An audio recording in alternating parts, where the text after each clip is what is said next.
একটানা 24-এ এবার বনগাঁর খবর দিতেই হচ্ছে, কারণ সেখানে তৃণমূল বনাম তৃণমূল দলীয় পুরপ্রধানের বিরুদ্ধে অনাস্থা প্রস্তাব। পুরসভার ঘটনার দিনই কাউন্সিলরের বাড়িতে হামলা।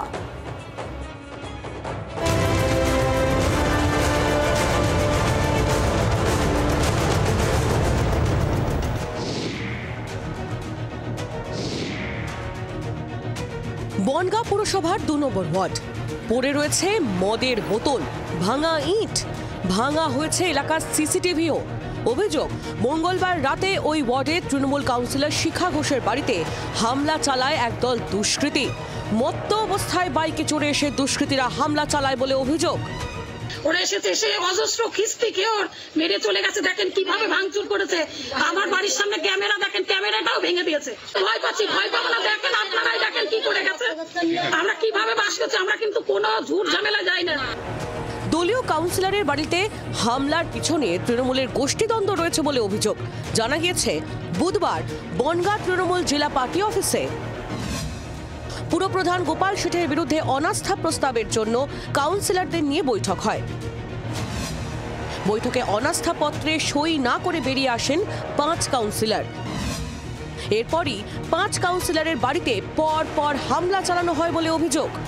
তৃণমূল সূত্রে খবর, দলীয় নির্দেশ মেনে বনগাঁর পুরপ্রধান গোপাল শেঠকে পদ ছাড়ার কথা বলেন বনগাঁ জেলা তৃণমূলের সভাপতি বিশ্বজিৎ দাস, কিন্তু পদ আঁকড়ে বসে থাকেন গোপাল। সেই দ্বন্দ্বের জেরেই গোপালের বিরুদ্ধে অনাস্থা প্রস্তাব আনার চেষ্টা হয়। সেই প্রস্তাবে কাউন্সিলর শিখা ঘোষ সই না করায় তার বাড়িতে হামলা হয় বলে দাবি শিখার স্বামীর। যেখানে আছি সেখানেই থাকবো, আমাদের যদি আমাদের মেরেও ফেলে আমরা জায়গা থেকে সরবো না। মানে কোন জায়গা থেকে? জায়গার থেকে যে আমরা গোপাল শেঠের সঙ্গে আছি, আমরা থাকবো। আমরা কোনো রকমে আমাদের যদি কেউ মনে করে এইভাবে লোক পাঠিয়ে টর্চার করে মেশিন নিয়ে বাড়িতে ইট পাটকেল ছুঁড়ে কেউ যদি মনে করে যে ওদেরকে রপ্ত করবো, ওদেরকে পথ থেকে সরিয়ে দেবো। তৃণমূলের এই কোন্দল বিজেপির কাছে তো ফুল টস বলের মতো। এটা হলো তাদের গোষ্ঠীদ্বন্দ্ব, এটা সবাই জানে, বনগাঁর মানুষ দেখছে। দুপুরবেলা অনাস্থা হলো, তারপরে রাত্রে 9টার সময় গিয়ে দলীয় কাউন্সিলর, তৃণমূলের দলের কাউন্সিলর, ওয়ার্ড সভাপতি তৃণমূলেরই এবং শাসক দল, সেই দলের কাউন্সিলরের বাড়ি হামলা, কাউন্সিলরের বাড়ি ভাঙচুর।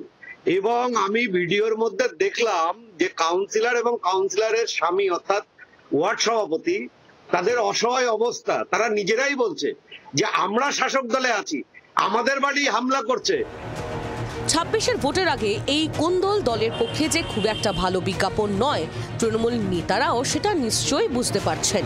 গোপাল এখন পদ ছাড়তে কতটা সময় নেন সেটাই দেখার। বনগাঁ থেকে মনোজ মণ্ডলের রিপোর্ট, জি 24 ঘন্টা। বাংলার আওয়াজ, বাঙালির আবেগ, জি 24 ঘন্টা।